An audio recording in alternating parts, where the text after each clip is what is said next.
ನಾನು ಈಗಾಗಲೇ ಹೇಳ್ತಿದ್ದೆ ಕುಂಭಮೇಳ ಅನ್ನೋದು ಹುಟ್ಕೊಳ್ಳೋದ್ರ ಹಿಂದಿನ ಕಾರಣ ಏನು ಅಂತ.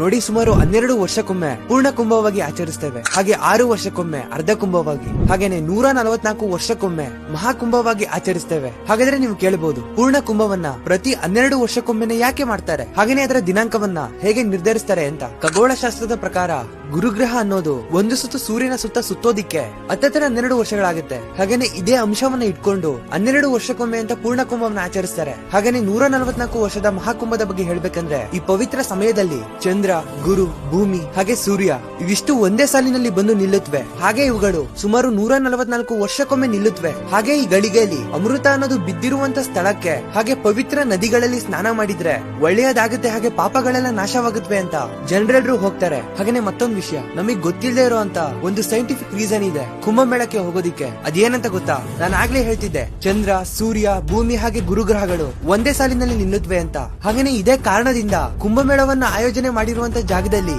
ಅಂದ್ರೆ ನೀರಿನ ಮೂಲದ ಹತ್ರ ಸ್ಟ್ರಾಂಗ್ ಜಿಯೋಮ್ಯಾಗ್ನೆಟಿಕ್ ಫೀಲ್ಡ್ ಇರುತ್ತೆ. ಕೆಲವು ಅವಿವೇಕಿಗಳು ಹೇಳ್ತಾರಲ್ಲ, ಇವೆಲ್ಲ ಬರೀ ಮೂಢನಂಬಿಕೆಗಳು ಅಂತ. ಅವರ ಮುಖಕ್ಕೆ ಹೊಡೆಯೋ ಹಾಗೆ ಈ ವಿಡಿಯೋನ ತೋರಿಸಿ ಸಾವಿರಾರು ವರ್ಷಗಳ ಹಿಂದೆ ಈ ಆಚರಣೆಗಳಿಂದ ಸೈನ್ಸ್ ಅನ್ನ ಹೇಗೆ ಬೆಳೆದಿದ್ದಾರೆ ಅಂತ ಒಂದಂತೂ ತಿಳ್ಕೊಳ್ಳಿ. ಇಲ್ಲಿ ಯಾವುದೂನು ಕಾರಣ